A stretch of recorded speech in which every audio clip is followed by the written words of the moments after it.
So, Shannon, from a parent perspective, why is friendship important to you?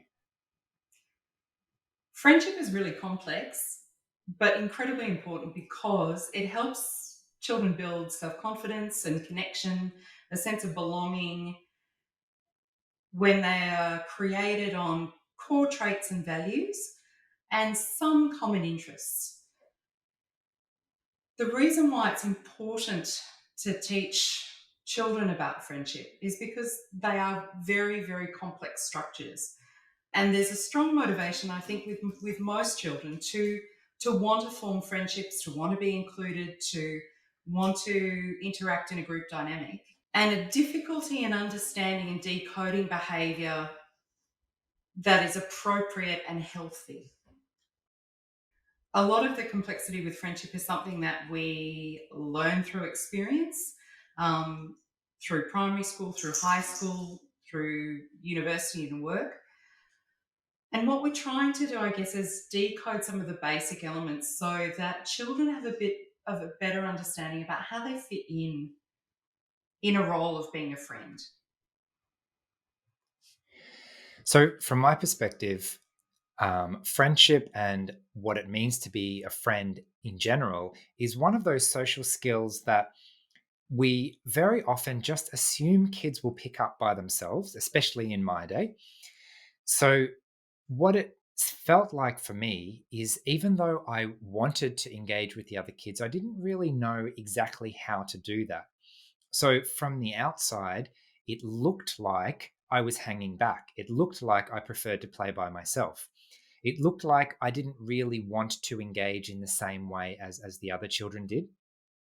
Whereas in reality, what was holding me back was the fact that I had no idea where to start or what to do, or my very real experience of the things that I tried not actually working. For me, talking to my son about friendship was important because friendships provide emotional support. They can increase our heart and brain health and promote a positive outlook on life. They can reduce stress, but only if we're building friendships that are healthy.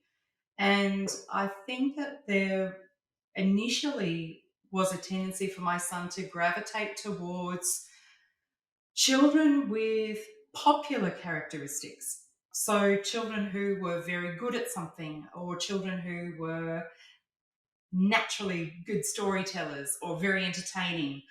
And while those skills are certainly admirable skills to have, they don't necessarily mean a good basis for friendship. So some of the characteristics of a good friend are traits like integrity and caring. The most important element of a friendship is that they value and respect you for who you are. And that's one of the things that doesn't necessarily come across in those characteristics that naturally draw you to somebody else in your peer group. So the skills that are important are reciprocity.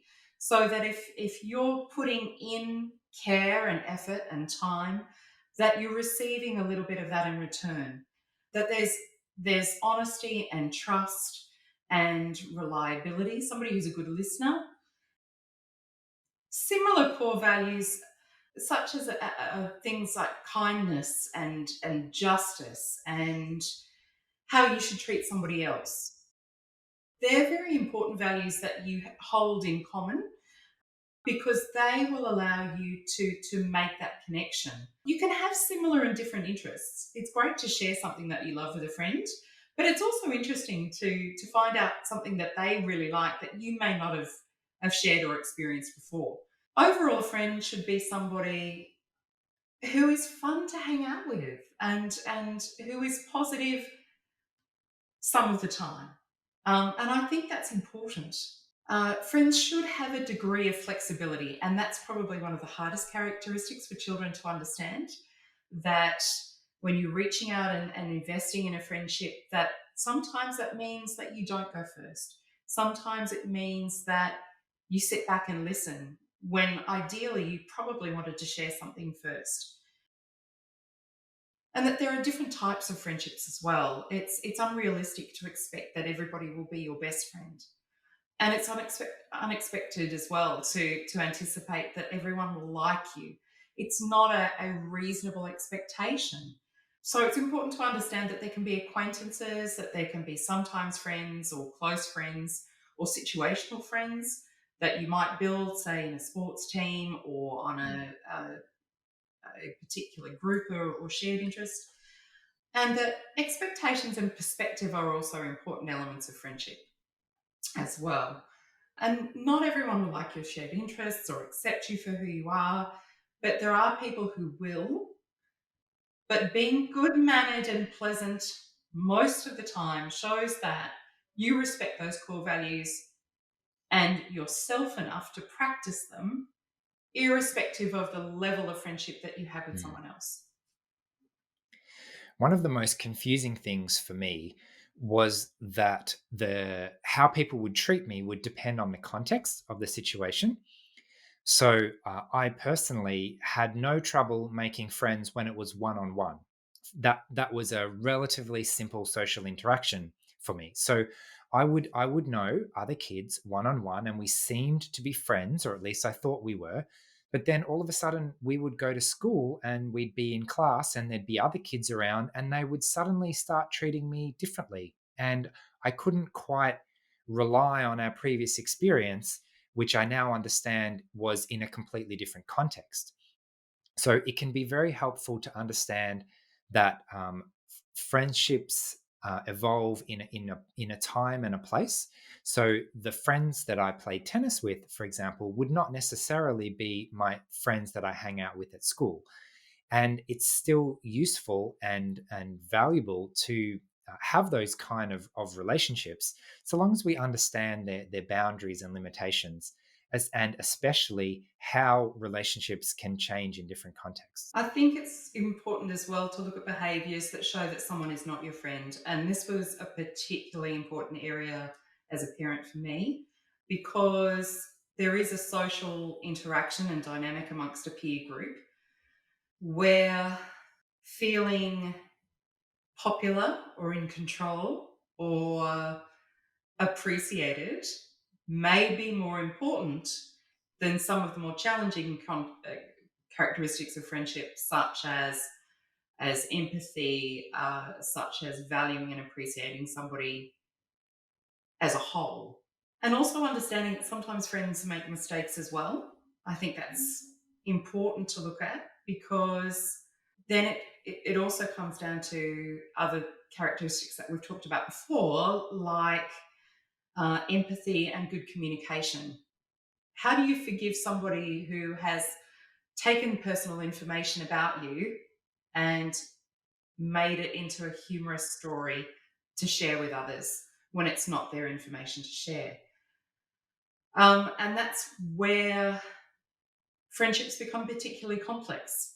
And it's important to teach children that if somebody is trying to make you feel uncomfortable and don't value or appreciate you, then they're not necessarily a bad person, but they're not a good friend.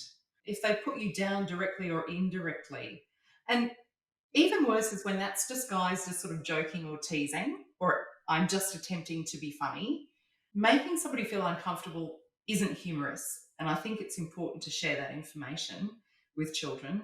And it's also important for them to know what they feel comfortable with. So if you trust somebody with personal information, you need to feel confident that they will care for that information. Friends don't show unpredictable or volatile behavior that makes you feel nervous or anxious. It's not a good friendship if there's little reciprocity, if they're always asking for things or asking for your time, but they don't offer the same in return. If they compare or rank other people or they try and change you, that's not positive friendship behavior either. If they don't take responsibility for themselves or their actions and they blame you for their choices, if they run up to you in the schoolyard and take your hat and throw it like a frisbee, and then they say, well, it was your fault because earlier on that day you teased me. That's not taking responsibility for who they are and their choices. Nobody made them grab your hat and turn it into a frisbee. Sometimes friends, especially in primary school, they can react negatively to success and popularity, or that they have a need for focus and attention. And while those needs are very real, it shouldn't be at the expense of your friendship. It's also very unhealthy, especially in those primary school levels where someone sort of sets an arbitrary goal or benchmark that you must meet to become friends. You've got to stay in this class or this sporting group, or you have to be able to achieve this level at Minecraft to be able to continue to be part of the group. Friendship shouldn't be transactional in that way. It shouldn't be a spreadsheet of positive and negative traits. And if anybody ever asks you to do something unsafe or unkind or dangerous to prove your friendship, then that behavior is particularly toxic. It's very controlling, it's very manipulative, it's not a healthy form of friendship. And I think again, everyone has that motivation to feel like they belong, that they're accepted, that they have a forum that they can speak and share who they are. But we do need to look out for these unsafe behaviours and protect children from that, so that they are not vulnerable to negative types of behaviour. So there are two sort of equal and opposite traps that we often fall into if we see friendship as a very black and white thing. So the first trap is to feel that because most people don't want to be my friend, if there is someone who is willing to speak to me, who is willing to spend time with me, then that's the only criteria. I have to be friends with this person because they're kind enough to say hello to me or to want to spend time with me. I know I personally made this mistake quite often, and it stemmed from a belief that I desperately wanted some friends and I didn't know what good friendship looked like. So I just grabbed onto whatever happened to come my way. Now, that wasn't necessarily a bad thing in terms of getting to know what a relationship looks like and what friendship looks like. But those learning experiences have to teach us what friendship looks like in the long run. The other equal and opposite mistake when we think about friendship in a black and white sense is to latch on to someone because they are a good friend or because they have been a good friend, and to get very upset when it feels like that relationship is changing. So, for me personally, it's a lot easier to reach out to an old friend and try and rekindle an old relationship than it is to seriously invest in a new relationship. Because, again, from experience, most relationships with most people don't go very well, or at least not very easily. They take a lot of work.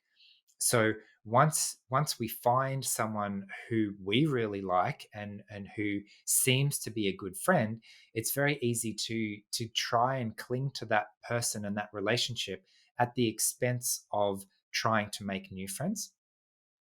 So I think it's also helpful. It was also very helpful for me to realize the assumptions that I'd been making. If we don't teach children explicitly what friendship is, they're going to make assumptions. So I made the assumption, for example, that everyone else knew what to do, that everyone else knew how to be a friend and knew what they were doing. And actually, the real answer is that everyone else was just feeling around and treading lightly and learning from experience, and learning as they go. And the reason that I felt out of my depths is because I didn't have the experience and I thought I was supposed to already know what to do. If I had known that part of friendship, part of relationships in general, is trying it out. How do I feel? What do I want to do? Do I like spending time with this person? How comfortable do I feel speaking with this person or doing a particular activity? And that's all part of the learning experience. I don't necessarily need to know in advance. And what I can do then afterwards is make a decision. Do I want to continue this relationship? Do I want to try to invest in this friendship? Or maybe just because we used to hang out together doesn't necessarily mean that we would like to continue to work on our relationship in the future.